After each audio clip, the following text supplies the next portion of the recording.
4월 4일인데 다음 주도 놓치게 됐을 때에는 저희가 이제 아주 절박한 상황으로 갈 수밖에 없어요. 4월 10일 하나를 믿고 국민들한테 또 상식적으로 믿어주십시오라고 얘기할 수 있는 상황일 것인가? 그랬을 때는 아마 저는 국회도 누구도 제어할 수 없는 상황으로 갈 수도 있다는 판단이 들기 때문에 저는 그 이전에 어떤 형태인지 가닥을 잡아야 되는 거죠. 4월 18일 이후에는 헌법재판소도 기능하지 못하게 없어지는 됩니다. 거죠. 예, 예.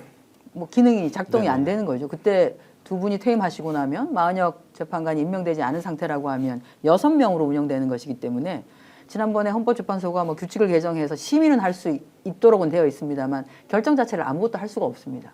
그 상태에서 그냥 지나가고 그러면 그리고 두 달 뒤가 되는 6월 중순 14일 되면 6개월이 되어서 네. 그러면 윤석열이 다시 돌아오게 되는, 왜냐하면 탄핵이고 뭐고 아무것도 하지를 못해서 결정하지 못해서 다시 돌아오게 만드는 건데 저는 그거는 대한민국을 망하게 하는 길인 거죠. 헌법재판소가. 근데 아예 버티면 나서서. 그렇게 또 갈 거지 않습니까? 그렇게 되는 거죠. 그러니까 그러니까요. 저는 헌법재판소가 최소한 3월을 넘긴 것에 대한 이 부채를 좀 갖고 있어야 한다. 예, 이것은 국민에 대한 부채를 정확하게 져야 한다. 그리고 지금 들끓고 있는 국민의 목소리와 국민의 심정에 대해서 부끄러워하고 죄송해하고 가장 빠른 시일 내에 어쨌든 이 파면을 할 수 있도록 일정을 잡아야 한다 이렇게 봅니다. 그런데 이제 헌법재판소가 그렇게 하지 못할 가능성이 매우 높다 또는 그런 우려가 있다라고 하면 이제 결국 민주당은 법적 태도에 안에서 결행을 해야 하는데 구체적으로 이제 결행을 한다는 것이 뭐 강론에 가면 자 일괄 탄핵이냐 아니면 부분 탄핵으로 단계별로 갈 것이냐라는 것이 이제 우선이고 법안 통과하는 것은 크게 문제가 안 되지 않습니까?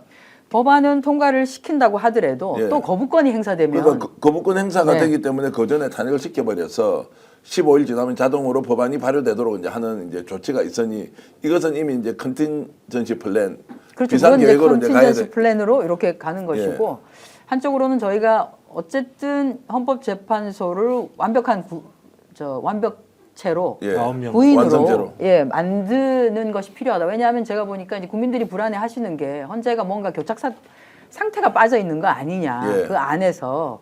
그리고 그 교착 상태가 빠졌다고 하는 것은 수적으로 정리가 안 됐기 때문에 아무런 결정을 못 하고 있는 거 아니냐. 흔히 말하는 뭐 5대3 이렇게 되어서 저러지도 못하는 상태가 아니냐. 한 명이 부족하기 때문에 아무런 결정이 안 되는 상황인 거냐라고 하는 의심과 걱정과 염려와 이런 것들이 폭발을 하고 있는 것이죠. 그래서 저는 뭐 이미 우리가 권한쟁의 심판을 통해서 최상목 대행을 대상으로 해서 권한쟁의 심판을 이끌어냈습니다. 이게 위헌이라고 하는 것을. 그래서 이번에는 한덕수 권한대행을 대상으로 해서 권한쟁의 심판을 다시 하면서 임시지위를 부여하는 가처분 신청을 하는 것이 필요하다. 헌법재판관 임시지위를. 그래서 이것은 이미 이제 한번 권한쟁의 심판이 들어간 사안이기 때문에 오래 걸릴 리가 없고 헌재도 18일이 지나면 6명으로 줄어들기 때문에 어떻게든 7명은 최소한 만들어야 하는 과제가 있고 그렇게 된다면 일단 9명 완성체가 빠른 시일 내에 된다고 하면 그 다음에 뭐 마은혁 재판관이 내가 참여를 하겠다라고 해서 그 되었던 변론을 다시 살펴보는 건 사실은 그렇게 시간이 많이 걸리진 않거든요. 네, 예, 그래서 어찌 보면 뭐 심판 결정을 빨리 할 수 있지도 않느냐라고 하는 생각도 좀 해보는 거죠. 약간 우회하는 거 아니냐는 좀 생각이 들긴 한데요. 뭐 그렇게 해서 이제 가처분 신청을 하고 헌법재판소가 하루 이틀 만에 결정을 해주면 되는데 또 그거 들고 앉아가지고 일주일, 2주일 가버리면 결국 4월 18일 올 건데 오히려 좀 더 직접적인 방법으로 민주당을 중심으로 야5당에서 조치할 수 있는 게 없느냐 뭐 이런 거고요.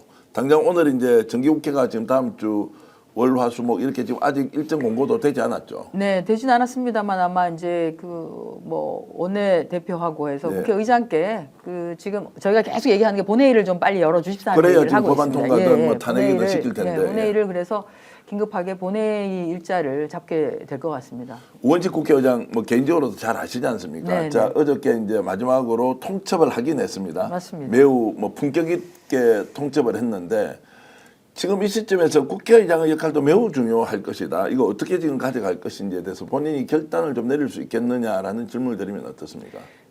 국회의장께서는 성정이 인내는 하시지만 결단할 때는 굉장히 빠르게 결단하시는 분이시거든요. 네. 그래서 아마 이번에도 기회를 주고 저렇게까지 뭐 대국민 발표를 통해서 시간적 여유를 주고 했는데도 어떠한 후속적인 행위가 주어지지 않는다면 네. 국회는 국회의 역할을 하겠다라고 하실 분입니다. 네, 그래서 아마 그 말씀은 결국 다음 주에 넘어갈 다음 주까지 지체하지 않을 것이다라고 우리가 다음 예상을 주에는 다음 주에는 어떤 방식이든지 본회의를 열어서 위급하게 처리해야 되는 상황에 대해서 굉장히 적극적으로 진도를 좀 내주실 가능성이 실제로 있다, 다음 이렇게 주도 봐집니다. 아무것도 안 하고 그 다음 주로 넘어가면 이거는 이제 그러지는 아무것도 오지 않으리라고. 못할 거 아닙니까? 그러지는 않으리라고 보고요. 어쨌든 다음 한 주가 매우 중요하고 예, 매우 국회의장도 중요합니다. 나설 가능성이 네, 있다 네. 이렇게 예. 이제 또 왜냐하면 그 의장께서도 말씀하셨습니다만 대한민국이 지금 백척간두의 상황에 있는 것이고 지금 예측 가능성이 전혀 보이지 않기 때문에 만약에 저는 다음 주로 이게 정리가 안 된 상태에서 다음 주에 넘어가는데 다음 주 중반에도 아무런 게 없으면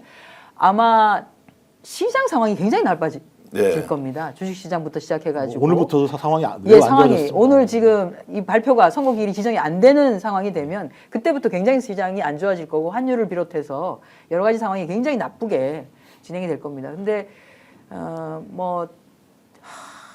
진짜 정말 진짜 걱정도 많이 정말. 하시고 이것들 정말 용서가 안 된다 이 마음이 정말 표현을 하지 않지만 너무한다라는 생각 많이 하고 있고 너무한다는 그러니까 이제 저희가 이제 자, 예, 말씀하시죠. 상식적으로 생각을 하면 말씀하신 이제 가처분 관련 지위를 갖다가 부여하는 방식이잖아요. 근데 만약 5대 3이라면 이거 해줄까? 헌재에서 이제 근데 그런 고민인 과반이니까 그거는 날짜를 과반이니까 됩니다. 과반인데 예, 그렇다고 네. 하더라도 제가 볼 네. 때는 날짜를 안 또 다른 잡아주고 방식으로 이제. 잡아넣겠죠. 5대 3이라고 얘기하면 왜냐하면 6대 3이 된다라고 판단되는 거잖아요. 그거는요. 그러면 자기들이 지금까지 해왔던 방식과 관련해서 하등 게 예를 들면 문제가 발생하는 상황이기 때문에 아예 그렇게 예를 들면 결정하지 못하도록 편결에 들어가지 못하도록 막아낼 수도 있는 거잖아요. 그 사람들이. 그러니까 제가 왜냐하면 상식적이지 않아서 말씀하신 것처럼 5가지 사안인데 이건 2가지, 3가지 사안은 국민이 다 본 거잖아요.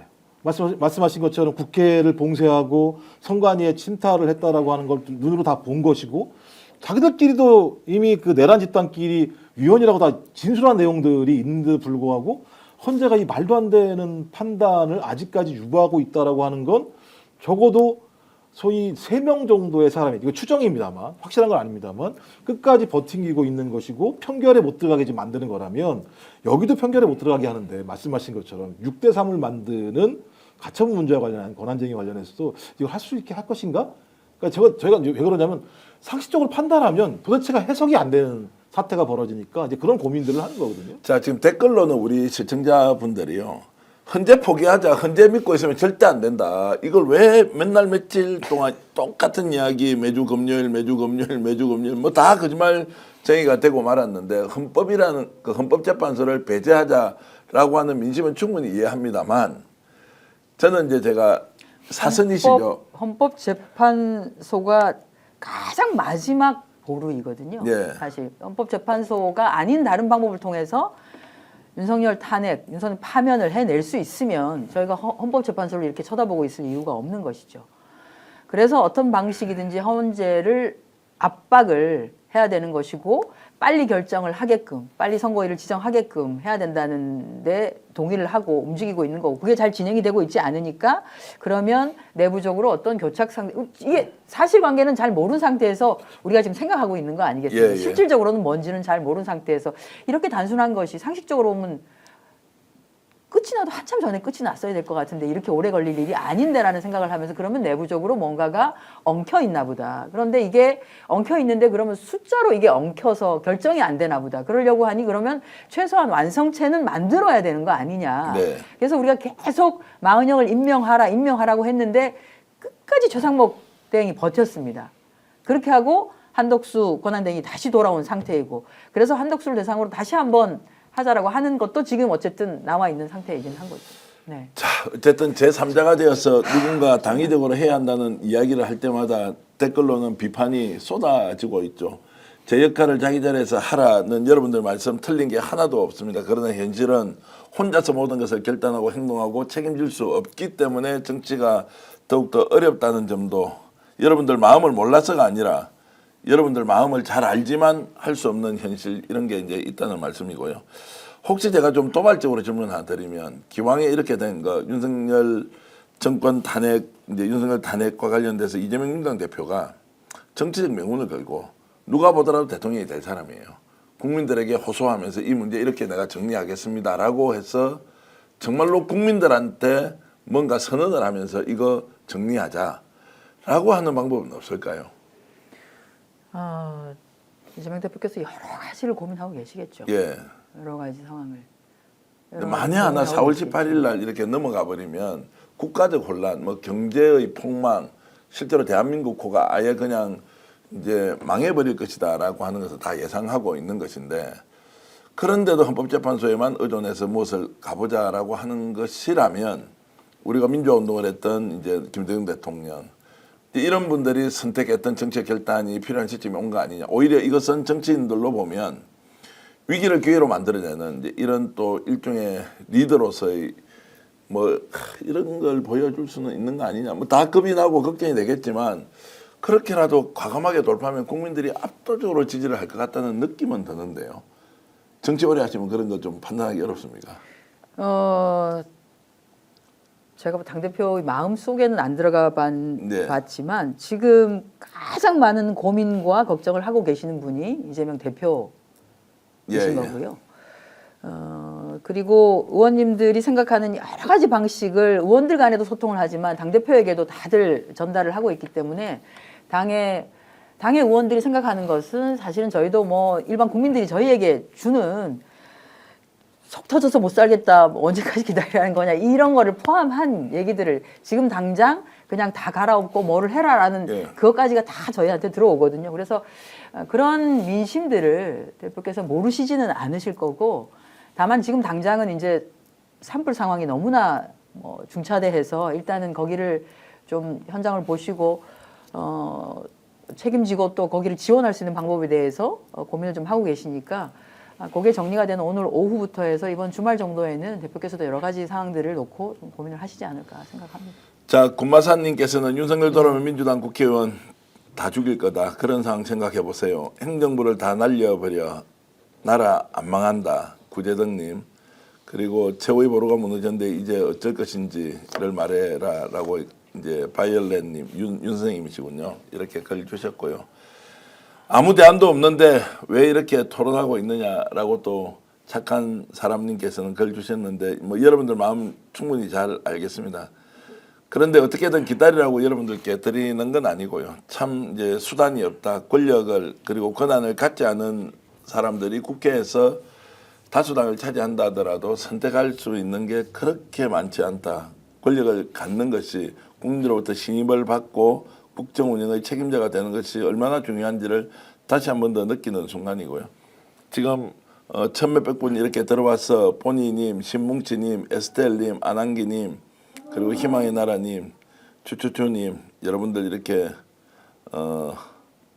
의견 주고 계셔서 감사의 말씀드립니다. 자, 오늘 한정혜 의원 모신 것 중에 또 하나가 이제 검찰 권력이 하는 행태에 대한 것들. 심우정 검찰총장이 지금 딸을 특혜 취업을 시켰다, 불법 취업을 시켰다. 지금은 이제 용어는 특혜 취업 쪽으로 얘기를 하던데. 특혜 취업 의혹이라고 제가 얘기했습니다. 의혹이고. 네. 그게 의혹이 진실이라면 불법이 아닙니까, 그게? 그게 진실한 불법인 거죠. 그래서 진실하면 지금 불법. 아마 공수처에 시민사회단체에서 고발을 한 상태인 걸로 알고 있습니다. 자, 그 내용 국회에서 기자회견 하던 한정혜 의원의 말씀 직접 한번 들어보시겠습니다. 자격 요건이 미달됨에도 불구하고 국립외교원에 채용이 합격되는 케이스가 있었는데요. 심이라고 심우정 검찰총장 자녀입니다. 2024년 1월 현재 석사학위 소지자가 아니에요. 자격 요건 미달이면 대개 서류 심사에서 걸러져야 되는 거죠.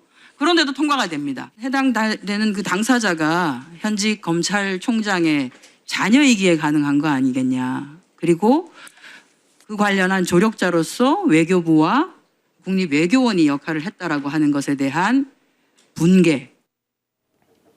자, 이제 저 내용은 상세히 이제 많이 알려져 있으니까 네네. 심우정은 스픽스가 말하는 언론입니다. 대세는 유튜브, 그중에서 스픽스. 좋아요, 댓글, 구독, 알림 설정. 여러분이 저희를 사랑해 주시고 우리가 여러분을 사랑하는 4가지 방법입니다.